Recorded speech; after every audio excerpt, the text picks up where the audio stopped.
Hey everyone, I'm Joe and today I'm going to be doing a book review of The Forever War by Joe Haldeman. This particular edition is part of the SF Masterworks, published by Gollancz. It was originally published in 1974, long before I was born. It is, unsurprisingly, because it is part of the SF Masterworks, a science fiction book, and it is in particular a military science fiction, although it has a very noticeable anti-war message in it, which I'll get to shortly. The main character of the book is a soldier called William Mandela. He became a soldier at a young age, and he is now part of an interstellar war against a relatively unnamed alien species. You are never told exactly why they are fighting this alien species. Presumably the government, who obviously is in charge of where the military goes and what they do, knows, but the soldiers don't really. It's just like the unpleasant alien that they need to beat for whatever reason, and as they are soldiers, they are fighting for their country, or in this case their planet, namely Earth, of course.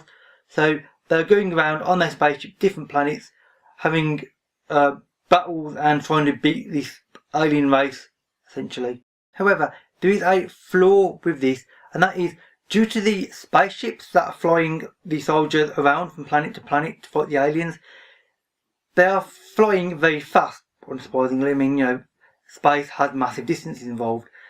And basically this brings up the idea of relativity. So basically, for the short time that they're on the ship, very large amounts of time are passing back on Earth.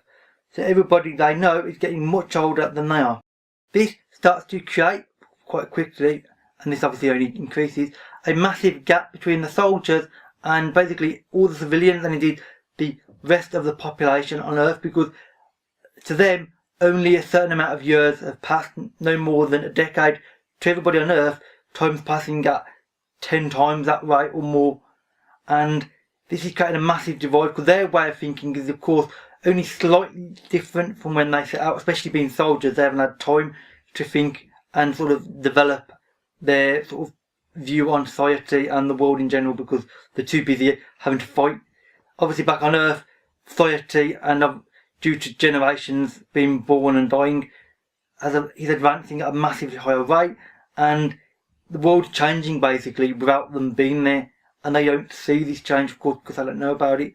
And indeed this creates the great divide in this book. And the first half of the book is basically the military side of it, where the book follows them as soldiers, and obviously Mandela himself, going on to several different planets and fighting, and the relationship between the soldiers and the way they're thinking is advancing, but in a different way, because obviously it's combat related. And then the second half of the book is essentially them returning to Earth eventually, and them realising that the Earth has changed beyond all their recognition. They have no points of reference for it, and they really struggle basically with the way the Earth has evolved, because it's evolved beyond their ability to comprehend. They can't think of this. It's so different. It doesn't do this in one massive go, however. They go back to Earth briefly several times, and obviously Mandela himself, changes as a soldier. He actually gets promoted once or twice and such, and the way he's thinking does change a bit, but of course only in very small amounts, because he only goes back to Earth and then he's basically shipped straight back out to fight more battles, which frankly is amazing that he keeps surviving them, because the survival rate of soldiers over multiple missions is incredibly low. So he's considered remarkably lucky for all intents and purposes. The fact that he keeps surviving, and then unfortunately though he keeps getting sent back out for more wars and battles, which is obviously exacerbating the problem with the divide between his way of thinking and the rest of humanity. The overall idea of the book is actually very simple, as is the execution. However, the emotional meaning and the resonance behind the book, and indeed the meaning that Haldeman is trying to get across to everybody, is not simple. That is very complex and extremely intricate and extremely well thought out. I mean, the emotional side of this book, and indeed the sort of socio-political side, is extremely well thought out, and frankly I loved this side of the book. I mean, it's the primary side of it, frankly. The plot is interesting, but it's almost secondary compared to the development and the divide between veterans and everybody else, and what being a soldier can do to you.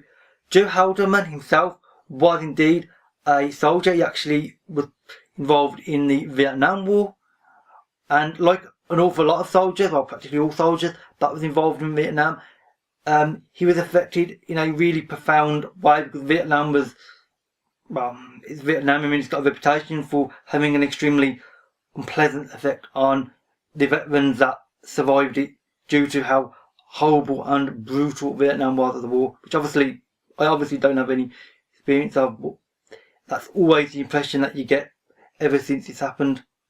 And Haldeman gets that message across extremely well, and you get the idea that this is a kind of a coping mechanism almost for Haldeman to write about, because he's writing about his experiences and he's trying to sort of use it as a coping mechanism, and also as a sort of warning to say that this is what soldiers go through in war, and why do they have to go through it.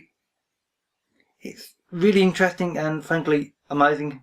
William Mandela as a character is essentially Joe Haldeman in a sense, unsurprisingly. He signs up as a soldier when he's young, then he goes off to fight a war that nobody's entirely sure why it's happening, and then he comes back and society has changed, and their view on the reasons behind why he was sent off in the first place is now drastically changed, and a lot of people don't believe that the war was for a good cause. And obviously this is both true, of course, for both the book and indeed Haldeman and Vietnam itself. And this double link between him and the character is quite significant, and it really does make you think and question why soldiers need to go off to war in the first place. It doesn't make you question the need for soldiers, because Haldeman is not anti-soldier, but he's not for the reasons why soldiers have to go to war in the first place. He doesn't understand why there needs to be a war originally. Soldiers, yes. Wars, no. And that comes across in a really interesting and quite profound way as well.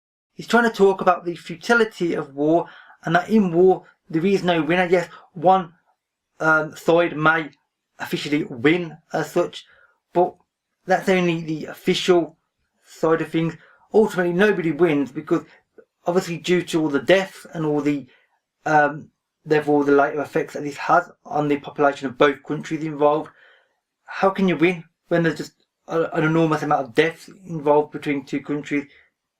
I mean, as far as I can see, you can't, because all that's going to create is a lot of sadness and a lot of grieved people who are just sad that a large amount of people have had to die for some fairly arbitrary and fairly stupid reasons, because most wars are for fairly insignificant reasons in the most part. And this comes across really well in the book, because he's really making you question, what is war good for? Is it for some greater purpose, or is it just for a smaller group of people in charge, politicians and government? Is it for their reasons? A lot of wars unfortunately have been started and ended for those reasons, which is unfortunate. Anyway, I'm not going to go into political rant, so I'll stop with that part now.